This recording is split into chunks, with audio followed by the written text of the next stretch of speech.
A day in a life as an NUDC. So ayan, gumising na kami ng maaga ni Kuya Remuel para mag-gym. Kahit tapos na ang semester at off-season na, nag-gym pa din kami para kondisyon ng aming mga katawan. At kahit bakasyon na, nag-training pa din kami dahil isa na din yun sa nagsisilbing bonding namin. At ayun na nga, nasa loob na kami ng gym at sisimulan na namin mag-warm up. Mahalaga ang warm up bago tayo mag-workout para hindi mabigla ang ating mga katawan. So ayan na nga, sinisimulan na namin mag-workout. Ayan. Siyempre, di lang kami basta buhat. Meron binigay sa amin na program ang aming mga PT coach. All done! Wow, ang sarap! So fast forward tayo. Bumalik kami ng school para mag-training.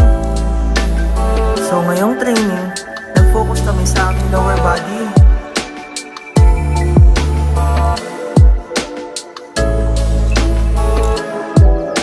Siyempre, hindi mawawala ang cooldown. Dahil sobrang nakakapagod ng aming training, kailangan din ng cooldown ng aming mga katawan. Water break! At bago kami umuwi, meron kaming company call. At syempre, hindi pwedeng umuwi nang walang prayer. Yun lamang guys, thanks for watching!